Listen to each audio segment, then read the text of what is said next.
ಚಾನಲ್ಗೆ ಪ್ರೀತಿಯ ಸ್ವಾಗತ. ನಾನಿವತ್ತು ನಿಮಗೆ ಕಜ್ಜಿಕಾಯಿ ಮಾಡುವಂತಹದ್ದು ತೋರಿಸ್ಕೊಡ್ತಾ ಇದ್ದೀನಿ. ಸೊ ಏನಪ್ಪ ಅಂದರೆ ಹಬ್ಬ ಬರ್ತಿದೆ ಅಲ್ವಾ, ವರಮಹಾಲಕ್ಷ್ಮಿ ಹಬ್ಬ. ಸೊ ಎಲ್ಲ ಪ್ರಿಪ್ರೇಷನ್ನು ಮಾಡ್ಕೊಳ್ಬೇಕಾಗುತ್ತೆ. ಮಕ್ಕಳಿಗೆ ಸ್ನ್ಯಾಕ್ಸ್ಗಾಗೂ ಸಹ ತುಂಬ ಚೆನ್ನಾಗಿರುತ್ತೆ ಫ್ರೆಂಡ್ಸ್. ಸೊ ಯಾವ ರೀತಿ ಮಾಡೋದು ಅಂತ ಹೇಳಿ ನಾನು ಈ ವಿಡಿಯೋದಲ್ಲಿ ತೋರಿಸ್ಕೊಡ್ತಾ ಇದ್ದೀನಿ. ಫಸ್ಟಿಗೆ ಒಂದು ಬೌಲನ್ನು ತೊಗೊಂಡಿದ್ದೀನಿ. ಹಾಗೆ ಈಗ ನಾನು ಮೈದಾ 1 ಕಪ್ ಆಗಷ್ಟು ಮೈದಾನ ತೊಗೊಂಡಿದ್ದೀನಿ. ನೀವು ಎಷ್ಟು ಮಾಡ್ತೀರಾ ಕ್ವಾಂಟಿಟಿ ಅದ್ರ ಮೇಲೆ ನೀವು ಮಾಡ್ಕೊಳ್ಳಿ. ನಾನು ನೋಡಿ ಈ ಬೌಲಲ್ಲಿ ಮೈದಾನ ತೊಗೊಂಡಿದ್ದೀನಿ. ಸೊ ಸಣ್ಣ ಬೌಲಲ್ಲಿ ಬಂದುಬಿಟ್ಟು ಚಿರೋಟಿ ರವೆ ಬರುತ್ತೆ ನೋಡಿ, ಸಣ್ಣದಾಗಿ ಚಿರೋಟಿ ರವೆ ಇದು. ಸೊ ಇದನ್ನು ಸಹ ಒಂದು ಬೌಲನ್ನು ಸೇರಿಸ್ಕೊಳ್ತಾ ಇದ್ದೀನಿ. ಅಂದರೆ 1/4% ಸೇರಿಸ್ಕೊಳ್ಬೇಕು. ಮೈದಾ 1% ಆದರೆ 1/4% ಚಿರೋಟಿ ರವೆ ಸೇರಿಸ್ಕೊಬೇಕು. ಅದಕ್ಕೆ ಸ್ವಲ್ಪ ಸಾಲ್ಟನ್ನು ಸೇರಿಸ್ತಾ ಇದ್ದೀನಿ. ಶುಗರು 1 ಸ್ಪೂನು ಶುಗರನ್ನು ಸೇರಿಸ್ಕೊಂಡಿದ್ದೀನಿ. ಇದು ಟ್ರಿಕ್ ಚೆನ್ನಾಗಿದೆ, ಇದು ಯೂಸ್ ಮಾಡ್ಕೊಳ್ಳಿ.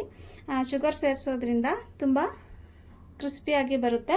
ಹಾಗೆ ಕಾಯಿಸಿರುವಂತಹ ಎಣ್ಣೆ 2 ಸ್ಪೂನು ಕಾಯಿಸಿರುವಂತಹ ಎಣ್ಣೆನ ತೊಗೊಂಡಿದ್ದೀನಿ. ಸೊ ಇಷ್ಟನ್ನು ಸೇರಿಸಿ ಒಂದು ರೌಂಡು ಚೆನ್ನಾಗಿ ಮಿಕ್ಸ್ ಕೊಡೋಣ. ಇದೇನಿಲ್ಲ, ನಾವು ಚಪಾತಿ ಹಿಟ್ಟು ಮತ್ತು ಪೂರಿಗೆಲ್ಲ ಕಲಿಸ್ತೀವಲ್ಲ, ಸೊ ಅದೇ ರೀತಿ ಚಪಾತಿ ಹಿಟ್ಟಿನ ರೀತಿಯಲ್ಲೇ ನೀವು ಕಲಿಸ್ಕೊಳ್ಬೇಕು. ಕಲಿಸ್ಕೊಂಡು 1 ಅವರು ನೆನೆಯೋಕ್ಕೆ ಬಿಡಬೇಕು. ಇದನ್ನು 1 ಅವರು ನೆನೆಯೋಕ್ಕೆ ಬಿಟ್ಟರೆ ತುಂಬ ಚೆನ್ನಾಗಿ ಬರುತ್ತೆ. ಮತ್ತು ನಾವು ಸ್ಟಫಿಂಗಿಗೆ ರೆಡಿ ಮಾಡ್ಕೊಳ್ಬೇಕಾಗುತ್ತೆ. ಸೊ ನೋಡಿ ಈ ರೀತಿ ಬರಬೇಕು. ಈಗ ನಾನು ಸ್ವಲ್ಪನ ನೀರನ್ನು ಸೇರಿಸ್ಕೊಂಡು ಕಲಿಸ್ಕೊಳ್ಳೋಣ. ಸ್ವಲ್ಪನ ನೀರನ್ನು ಸೇರಿಸ್ಕೊಂಡು ಈ ರೀತಿ ಕಲಿಸ್ಕೊಳ್ಳಿ. ನಿಮಗೆ ಯಾವ ರೀತಿ ಕಜ್ಜಿಕಾಯಿ ಮಾಡ್ತೀರಾ ಕಮೆಂಟ್ ಮಾಡಿ ತಿಳಿಸಿ ನನಗೆ. ಹಬ್ಬಕ್ಕೆಲ್ಲ ಹೇಗೆ ಪ್ರಿಪ್ರೇಷನ್ ನಡೀತಾ ಇದೆ, ಯಾರು ಹಬ್ಬ ಮಾಡ್ತೀರಾ, ಎಲ್ಲರೂ ಬನ್ನಿ ನಮ್ಮ ಮನೆಗೆ ವರಮಹಾಲಕ್ಷ್ಮಿ ಹಬ್ಬಕ್ಕೆ. ಸೊ ಇದೇ ರೀತಿ ಎಲ್ಲವನ್ನು ಸ್ವಲ್ಪನ ಮಿಕ್ಸ್ ಮಾಡ್ಕೊಳ್ಳೋಣ. ನೋಡಿ ಈ ರೀತಿ ಸಾಫ್ಟಾಗಿ ಕಲಿಸ್ಕೊಂಡಾಯಿತು. ಈಗ ನಾನಿಲ್ಲಿ 1 ಅವರ್ನ ಇದನ್ನು ನೆನೆಯೋಕ್ಕೆ ಬಿಡ್ತೀನಿ. ಸಾಕಿದು 1 ಅವರ್ನಂದರೆ ಈಗ ನಾನು ಸ್ಟಫಿಂಗಿಗೆ ರೆಡಿ ಮಾಡ್ಕೊಳ್ಳೋಣ. ಸೊ ಇದು ಸೈಡ್ಗೆ ಇಟ್ಕೊಳ್ಳೋಣ. ಸ್ಟಫಿಂಗಿಗೆ ನಾನು ಶೇಂಗಾ ಬೀಜನ ಹುರ್ಕೊಳ್ತಾ ಇದ್ದೀನಿ. ಸೊ ನೋಡಿ ಈ ರೀತಿ ಶೇಂಗಾ ಬೀಜನ ಹುರ್ಕೋಬೇಕಾಗುತ್ತೆ. ಹುರ್ಕೊಂಡು ಸಿಪ್ಪೆ ತೊಗೊಂಡು ಪೌಡ್ರ್ ಮಾಡ್ಕೊಳ್ಬೇಕು. ಸೊ ಈಗ ನಾನು ಲೈಟಾಗಿ ಹುರ್ಕೊಳ್ತಾ ಇದ್ದೀನಿ. ಸೊ ಈಗ ರೆಡಿ ಆಗಿದೆ ನೋಡಿ. ಇದನ್ನು ಸೈಡ್ ತೊಗೊಳ್ಳೋಣ. ಈಗ ಹುರ್ಗಡ್ಲೆ ತೊಗೊಂಡಿದ್ದೀನಿ. ಸೊ ನೀವು ಮನೇಲಿ ಎಷ್ಟು ಮಾಡ್ತೀರಾ ನೋಡಿಕೊಂಡು ಕ್ವಾಂಟಿಟಿ ತೊಗೊಳ್ಳಿ. ನಾನಿಲ್ಲಿ ಅಳತೆ ಹೇಳ್ತಿಲ್ಲ. ಸೊ ಎಲ್ಲ ಮೀಡಿಯಮಾಗಿ 1 ಬೌಲ್ ತೊಗೊಂಡ್ರೆ ಎಲ್ಲನೂ 1 ಬೌಲೇ ತೊಗೊಳ್ಳಿ. ಟೇಸ್ಟ್ ಅನ್ನೋದು ಚೆನ್ನಾಗಿ ಬಂದಿರುತ್ತೆ. ಸೊ ಇದನ್ನು 1 ರೌಂಡು ಈ ರೀತಿ ಲೈಟಾಗಿ ಫ್ರೈ ಮಾಡ್ಕೊಳ್ಳೋಣ. ಸೊ ನೋಡಿ ಇದು ಸಹ ಫ್ರೈ ಆಗಿದೆ. ಈಗ ಹೊರಗಡೆ ತೊಗೊಳ್ತಾ ಇದ್ದೀನಿ. ಈಗ ಎಳ್ಳನ್ನು ತೊಗೊಳ್ತಾ ಇದ್ದೀನಿ.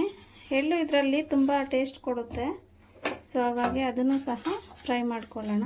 ಎಳ್ಳು ಮತ್ತು ಗಸಗಸೆ ನಾನು ಆಗಲೇ ಫ್ರೈ ಮಾಡ್ಕೊಂಡಿದ್ದೆ, ಹಾಗಾಗಿ ಗಸಗಸೆ ಫ್ರೈ ಮಾಡ್ತಿಲ್ಲ, ಎಳ್ಳನ್ನು ಫ್ರೈ ಮಾಡ್ಕೊಳ್ತಾ ಇದ್ದೀನಿ. ಇದು ಸಹ ಫ್ರೈ ಆಗಿದೆ ನೋಡಿ, ಸೌಂಡ್ ಬರ್ತಾ ಇದೆ, ಆಫ್ ಮಾಡ್ಕೊಳ್ತಾ ಇದ್ದೀನಿ. ಎಳ್ಳನ್ನು ಪುಡಿ ಮಾಡೋ ಅವಶ್ಯಕತೆ ಇಲ್ಲ. ಸೊ ಹೀಗೆ ಇದ್ದರೆ ಚೆನ್ನಾಗಿರುತ್ತೆ. ಈ ರೀತಿ ಚೆನ್ನಾಗಿ ತಿನ್ನಲಿಕ್ಕೂ ಚೆನ್ನಾಗಿರುತ್ತೆ. ಸೊ ನೋಡಿ ಹುರಿಗಡಲೆನೂ ಸಹ ನಾನು ತರಿಯಾಗಿ ಪುಡಿನ ಮಾಡ್ಕೊಂಡಿದ್ದೆ. ಸೊ ಅದನ್ನು ಸಹ ಸೇರಿಸ್ಕೊಳ್ತಾ ಇದ್ದೀನಿ. ನಾನು ಈ ಬೌಲ್ ಅಳತೆಯಲ್ಲಿ ತೊಗೊಂಡಿದ್ದೀನಿ. ಇದು ಶೇಂಗಾ ಪುಡಿ, ಇದನ್ನು ಅಷ್ಟೇ ಸಿಪ್ಪೆ ತೆಗೆದು ಪುಡಿ ಮಾಡಿ ಇಟ್ಕೊಂಡಿದ್ದೆ. ಸೊ ಅದನ್ನು ಸಹ 1 ಬೌಲು ಸೇರಿಸ್ಕೊಂಡಿದ್ದೀನಿ. ಇದಕ್ಕೆ ನಾನು ಬೆಲ್ಲನ ಸೇರಿಸ್ಕೊಳ್ತಾ ಇದ್ದೀನಿ. ನೀವು ಬೆಲ್ಲ ಬೇಡ ಅಂತಂದರೆ ನೀವು ಸಕ್ಕರೆ ಬೇಕಾದರೂ ಸೇರಿಸ್ಕೊಳ್ಬೋದು. ಕೆಲವರು ಸಕ್ಕರೆಯಲ್ಲೂ ಮಾಡ್ತಾರೆ, ಕೆಲವರು ಬೆಲ್ಲದಲ್ಲೇ ಮಾಡ್ತಾರೆ. ಸೊ ನಾನಿವತ್ತು ಬೆಲ್ಲದಲ್ಲೇ ಮಾಡ್ತೀನಿ. ಆ್ಯಕ್ಚುಲಿ ನಾನು ಜಾಸ್ತಿ ಬೆಲ್ಲದಲ್ಲೇ ಮಾಡ್ತಿರೋದು. ಸೊ ಅದು ಸಹ ಸೇಮ್ 1 ಬೌಲ್ಗಿಂತ ಇನ್ನು ಸ್ವಲ್ಪ ಜಾಸ್ತಿ ಇದೆ. ಸ್ವಲ್ಪ ಸಿಹಿ ಇರಲಿ ಅಂತ ಹೇಳಿ 1 ಬೌಲ್ಗಿಂತ ಸ್ವಲ್ಪ ಜಾಸ್ತಿನೇ ಸೇರಿಸ್ಕೊಂಡಿದ್ದೀನಿ. ಸ್ವಲ್ಪ ನುಣ್ಣಗೆ ಪುಡಿ ಮಾಡಿ ಇಟ್ಕೊಂಡಿದ್ದೆ. ಒಣಕೊಬ್ಬರಿ ಪುಡಿ. ಸೊ ಇದನ್ನು ಸಹ ಒಣಕೊಬ್ಬರಿನ ಪುಡಿ ಮಾಡ್ಕೊಂಡಿದ್ದೆ. ಕೆಲವರು ತುರ್ಕೊಳ್ತಾರೆ, ಸೊ ನನಗೆ ಸ್ವಲ್ಪ ಪುಡಿ ಬೇಕು. ಮಕ್ಕಳಿಗೆಲ್ಲ ಸ್ವಲ್ಪ ಈ ರೀತಿ ಪುಡಿಯಾಗಿರೋದೇ ಇಷ್ಟ ಆಗುತ್ತೆ. ಸೊ ಹಾಗಾಗಿ ನಾನು ಇದನ್ನು ಸಹ 1 ಬೌಲ್ ತೊಗೊಂಡಿದ್ದೀನಿ. ನಿಮ್ಗಿನ್ನೂ ಬೇಕಂದರೆ ಎಕ್ಸ್ಟ್ರಾ ಬೇಕಾದರೂ ನೀವು ತೊಗೊಳ್ಬೋದು. ಸೊ ನಿಮ್ಮ ಮನೆಯಲ್ಲಿ ಕ್ವಾಂಟಿಟಿ ನೋಡಿಕೊಂಡು ನೀವು ತೊಗೊಳ್ಳಿ. ನಾನು ಇಲ್ಲಿ ಹಬ್ಬಕ್ಕೆ ಮಾಡ್ತಿರೋದ್ರಿಂದ ಸ್ವಲ್ಪ ಜಾಸ್ತಿ ಮಾಡ್ತಾಯಿದ್ದೀನಿ. ಹಾಗಾಗಿ ಈಗ ನಾವು ಇದನ್ನು ಎಲ್ಲ ಒಂದು ರೌಂಡು ಚೆನ್ನಾಗಿ ಮಿಕ್ಸ್ ಕೊಡೋಣ. ಸೊ ನೀವು ಸ್ಪೂನ್ ಸಹಾಯದ್ರಾದರೂ ತೊಗೊಳ್ಳಿ, ಇಲ್ಲ ಅಂತಂದರೆ ಕೈಯಲ್ಲೂ ಬೇಕಂದರೆ ನೀವು ಮಿಕ್ಸ್ ಮಾಡ್ಕೊಳ್ಬೋದು. ಸೊ ನಾವು ಎಳ್ಳು ಎಲ್ಲ ಹಾಕಿದ್ದೀವಲ್ವ, ಹಾಗಾಗಿ ಚೆನ್ನಾಗಿ ಮಿಕ್ಸ್ ಆದರೆ ಒಂದಕ್ಕೊಂದು ಹೊಂದ್ಕೊಳ್ಳುತ್ತೆ. ಟೇಸ್ಟ್ ಅನ್ನೋದು ಸಹ ಚೆನ್ನಾಗಿರುತ್ತೆ. ಸೊ ನೀವು ಅದೇ ರೀತಿ ಇನ್ನು ಬೇಕಂತಂದರೆ ನೀವು ಬೆಲ್ಲ ಸಾಕಾಗಿಲ್ಲ ಅಂತಂದರೆ ಟೇಸ್ಟನ್ನು ನೋಡಿಕೊಂಡು ನೀವು ಎಕ್ಸ್ಟ್ರಾ ಬೇಕಾದರೆ ತೊಗೊಳ್ಬೋದು. ಸೊ ನೋಡಿದ್ರಲ್ವ, ಈ ರೀತಿ ನೀಟಾಗಿ ಪುಡಿ ಮಾಡಿಕೊಂಡು ನೀಟಾಗಿ ಕಲಿಸ್ಕೊಂಡ್ರೆ ಚೆನ್ನಾಗಿರುತ್ತೆ. ನಮಗೆ ಸ್ಟಫಿಂಗ್ ಅನ್ನೋದು ಚೆನ್ನಾಗಿ ಸಿಗುತ್ತೆ ಮಾಡಬೇಕಾದ್ರೆ. ತಿನ್ನಲಿಕ್ಕೂ ಅಷ್ಟೇ ತುಂಬ ಸಾಫ್ಟಾಗಿ ಚೆನ್ನಾಗಿರುತ್ತೆ. ಕಜ್ಜಿಕಾಯಿ ರಿಯಲಿ ತುಂಬ ಟೇಸ್ಟಿಯಾಗಿರುತ್ತೆ. ಮತ್ತು ಏನಪ್ಪ ಅಂತಂದರೆ ಇದು 1 ಮಂತ್ ಬೇಕಾದರೂ ನೀವು ಸ್ಟೋರ್ ಮಾಡಿಕೊಂಡು ತಿನ್ಬೋದು, ಅಷ್ಟು ಚೆನ್ನಾಗಿರುತ್ತೆ ಇದು.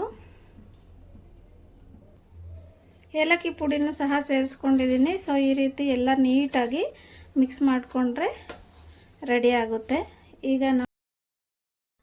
ಈಗ ನೆನೆಯೋಕ್ಕೆ ಇಟ್ಟಿರುವಂತಹ ಮೈದಾನು ಸಹ ನೀಟಾಗಿ ಸಾಫ್ಟಾಗಿ ಬಂದಿದೆ ನೋಡಿ.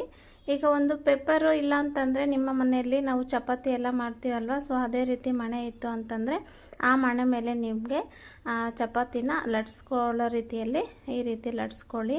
ಸ್ವಲ್ಪ ಮೈದಾನ ಸೇರಿಸ್ಕೊಂಡು ನಾನು ಒಂದು ಸ್ವಲ್ಪ ಬೇರೆ ಮೆಥಡಲ್ಲಿ ತೋರಿಸ್ಕೊಡ್ತಾ ಇದ್ದೀನಿ. ಒಂದೊಂದಾಗಿ ರೋಲಾಗಿ ಮಾಡೋದಕ್ಕಿಂತ ಈ ರೀತಿ ನೀವು ಯಾವುದಾದ್ರೂ ಪೇಪರ್ ಇದ್ದರೆ ಇಲ್ಲ ನ್ಯೂಸ್ ಪೇಪರ್ ಇದ್ದರೆ ಮಾಡ್ಕೊಳ್ಳೋದ್ರಿಂದ ನಿಮಗೆ ಬೇಗ ಅಂದರೆ ಬೇಗ ಆಗುತ್ತೆ. ಸ್ವಲ್ಪ ಪೇಷನ್ಸಿಂದ ಮಾಡಬೇಕು. ಕಜ್ಜುರ್ಕಾಯಿ ಮಾಡಬೇಕಾದ್ರೆ ಸ್ವಲ್ಪ ಜಾಸ್ತಿ ಮಾಡೋದ್ರಿಂದ ತುಂಬ ಪೇಷನ್ಸಿಂದ ಮಾಡಿದರೆ ರಿಯಲಿ ತುಂಬ ಅಂದರೆ ತುಂಬ ಟೇಸ್ಟಾಗಿರುತ್ತೆ.